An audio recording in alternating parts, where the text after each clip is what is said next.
Nelle precedenti puntate, finalmente mi sposto dalla periferia al centro di Melbourne e vado a vivere gratis in ostello. Come? Pulisco stanze e frighi part-time. Nel resto del tempo sopravvivo al lockdown, continuo a lavorare come web developer e mi improvviso skater. Dopo un mese e mezzo la situazione con il mio visto prende una svolta. Devo lasciare la città per la volta di Phillip Island. C'è una farm che mi accetta per fare gli 88 giorni. Se non hai idea di cosa sto parlando, non c'è problema. C'è uno spiegone nel video precedente. Vai a guardarlo, poi torna qui. Funzionerà con questa farm? Lavorerò per 3 mesi e potrò applicare per il visto? Andiamo a vedere.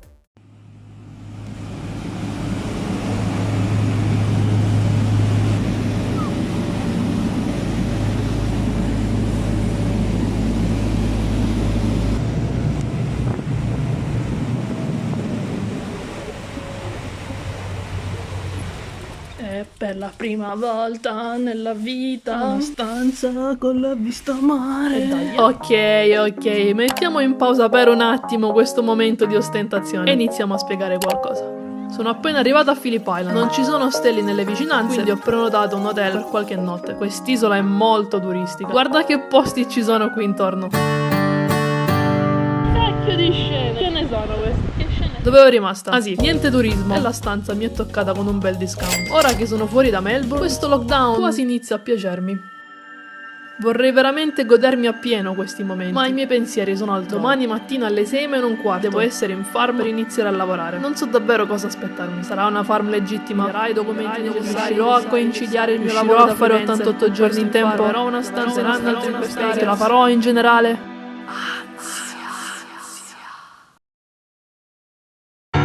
I primi giorni in farm non vanno troppo bene. No, diplomazia è inutile. I primi giorni in farm vanno male. Non ho molto materiale fotografico, ma proverò a riprodurre la situazione. Si tratta di una piccola farm in cui si imbustano spezie tipo basilico, prezzemolo, rosmarino, coriandolo per i 3 principali supermercati australiani.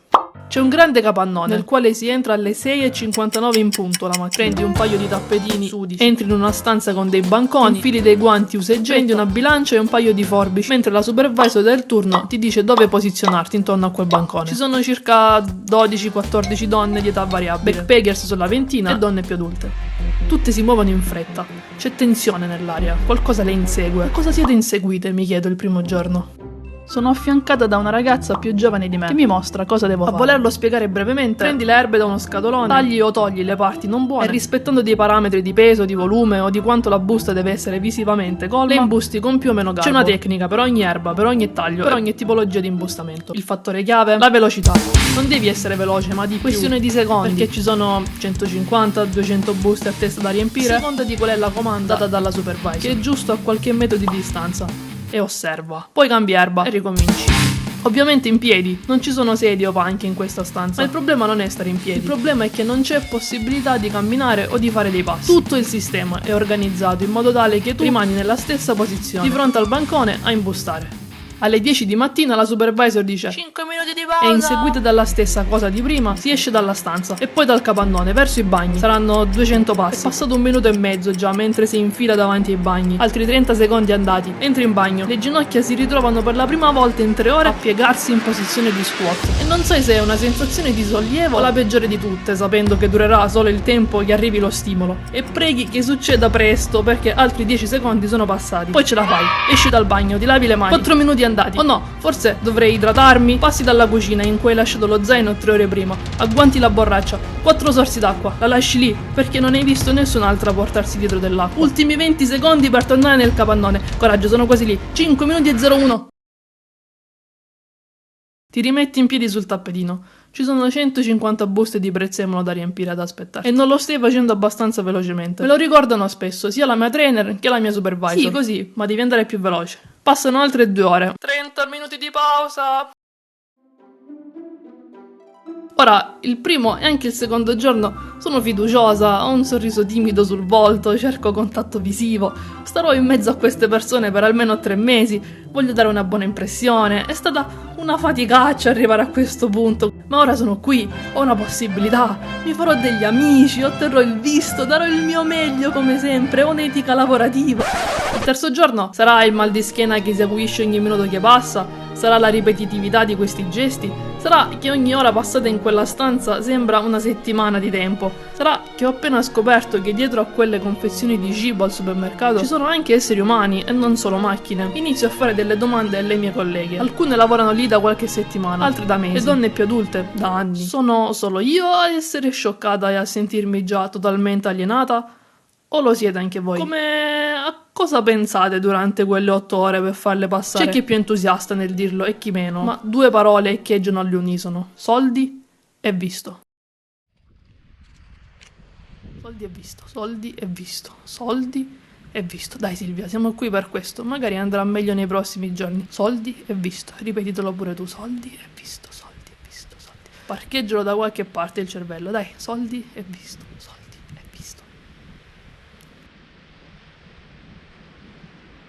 Visto che sono ancora in hotel, non c'è la cucina, ma c'è solo un bollitore. Visto che devo scaldare la mia cena, ho brevettato questo modo del tutto sperimentale. 1, 2, 1, voilà, vapore, sale, scalda, spero.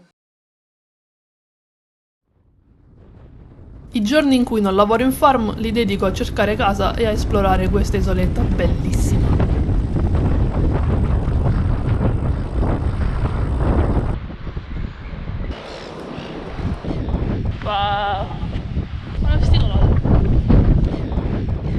Guarda questo posto!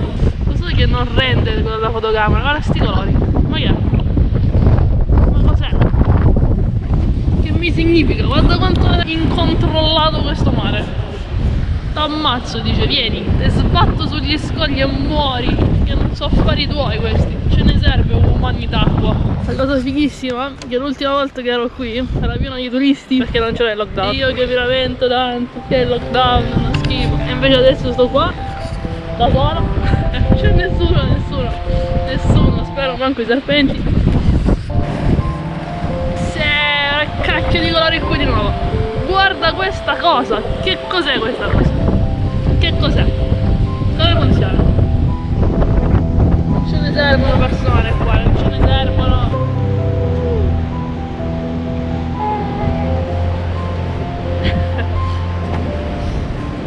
Io guardo lui guarda me. Che famo? E picchi? Se picchiano? Se ne stavano dando di santa ragione, in mia presenza peraltro. È stato un anno difficile, anche le mazzate no. Dove ti ho portata oggi? Dove ti ho portata? Certo, la salita me l'hai fatta penare, però ce l'abbiamo fatta. Carissima la mia bici.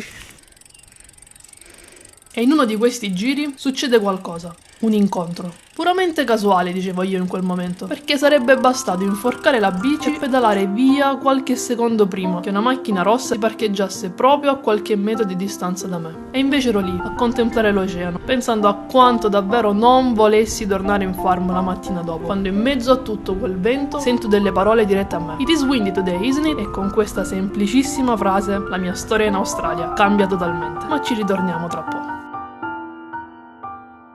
Ciao, stanza d'hotel, è stato molto bello. Ebbene sì, dopo una serie di sopralluoghi a stanze in affitto, trovo un posto magico.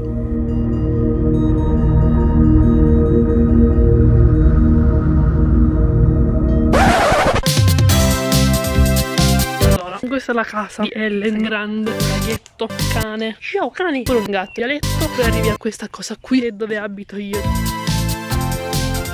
Tavolo, un altro tavolo, letto, una tostapane, una cosa così, frigo. Fuori si vede la natura del nostro Signore. Con gli alberi, la torre dei fiori, passi qua sotto, pianta, le gerbere, gente che si muove, piante, tutto prato. Lei abita un'altra persona, questo non lo so, ma fai i riti satanici, ti siedi intorno, vedi? Ah, lì c'è un'altra casa, giusto. Wow. E poi per andare in bagno vai di qua. Passi sulle pietre. E arrivi al bagno. Qua c'è la doccia e poi dentro c'è la cucina.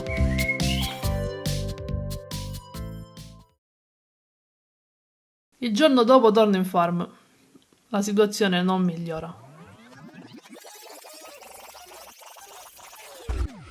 Si susseguono una serie di fatti che a pensarci ora a distanza di tempo ci rido su, ma mentre succedevano sono stati difficili da digerire. Non andrò nello specifico, ma diciamo che al mal di schiena, alla sveglia delle 5:45, all'alienazione totale, si aggiunge anche un malcontento nei miei confronti da parte di trainer, supervisor e manager,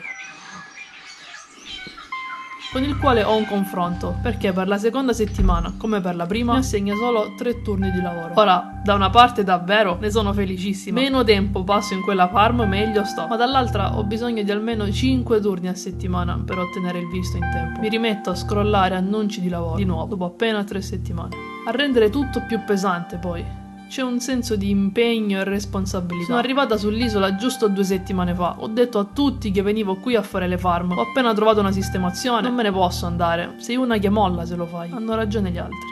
Sì, perché a questo punto quello che mi turba di più è che quando mi confronto con i miei colleghi mi sento una perdente. Loro ce la stanno facendo. Non ne fanno troppo un dramma a dover affrontare queste ore ripetitive. Il mantra soldi e visto non riesco a farlo mio. Sento solo il tempo scorrere e niente di utile, spendibile o divertente da imparare. Davvero non riesci a resistere per 3 mesi? Mi chiedono.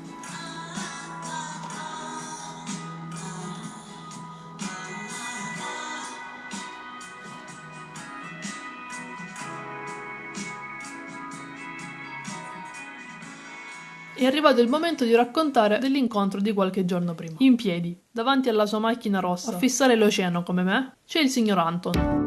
Un uomo sulla mezza età, che con tutte le buone intenzioni vorrebbe farsi un giro in canoa, ma it is very windy. Iniziamo a conversare dai 2 lati opposti del parcheggio, con quel disagio che la distanza sociale e mesi di terrorismo Covid hanno impresso. Racconto al signor Anton cosa ci faccio sull'isola. Lui ci vive da un po' di anni e non ne sa molto di farm e visti, ma ne sa un sacco di viaggi in giro per l'Australia. Vi racconta dei posti incredibili in cui è stato, su, in Queensland, delle spiagge bianche, dell'oceano cristallino in Western Australia, della libertà che ha sentito nel deserto del Northern Territory. Non ho idea di dove si trovino questi posti e quando me li mostra su Google Maps sembrano talmente lontani e irraggiungibili che è quasi come se non esistessero. Quello che racconta è affascinante, ma lo ascolto con un senso di distacco. Per spostarmi a 3 ore da Melbourne ho dovuto impilare i miei averi in equilibrio di una bici. Magari se otterrò il visto troverò qualche tour organizzato o un bus per viaggiare. Ma tutto questo piano già predefinito me lo tengo per me, mentre mi mostra qual è stato il setting del suo ultimo viaggio. Ha costruito una struttura dentro la sua macchina e ci ha dormito dentro, perché le tende sono scomode quando i bagni sono troppo costosi o poco affidabili se si ha un budget. Una macchina station wagon invece lunga e comoda, è perfetta per viaggiare facile, tensione, pezzi di ricambio facilmente, puoi anche parcheggiare in mezzo alla città e dormirci dentro perché non attirare l'attenzione. Mi dà un sacco di dettagli. Dormire in macchina. Ah, non l'avevo mai sentita questa. Ma di nuovo, tutto questo lo tengo per me. Tu ce l'hai la patente? Mi chiede.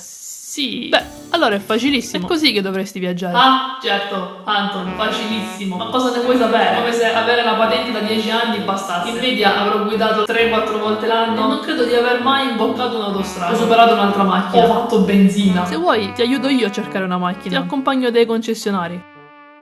Non dico sì, ma neanche no. Tutte queste informazioni, questo entusiasmo, ormai l'ho ascoltato. E qualcosa mi dice che posso fidarmi di questa persona. Ci scambiamo i numeri di telefono e poi ognuno prende la sua strada.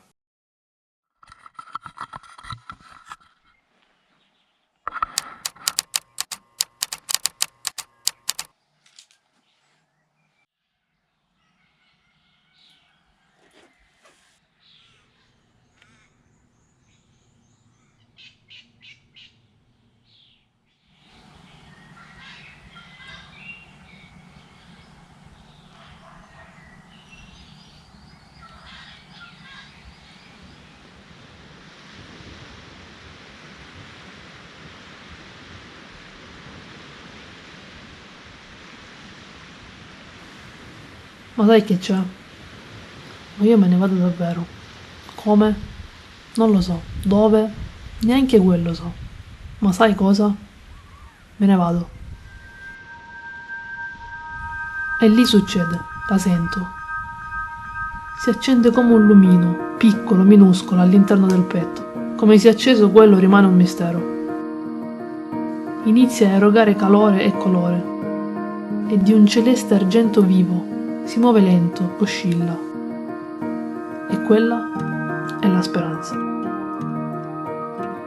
Dal centro del petto la sento che si dirama verso le clavicole. Tutto il petto ne è pieno ora. Passano pochi millisecondi, trova una via, su, per il collo.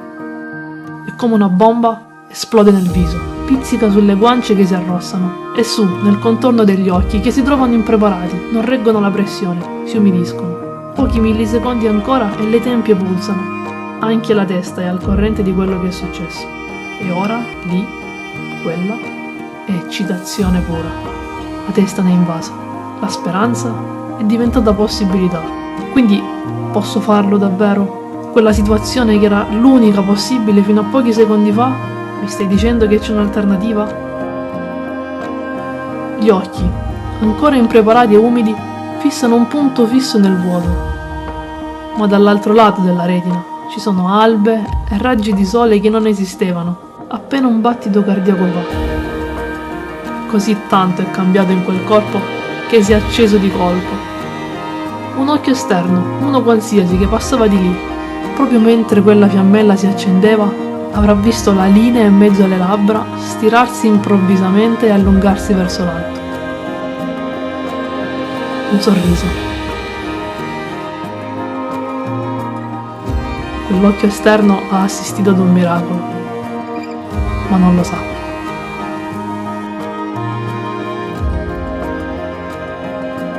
Sorprenditi. Fallo davvero.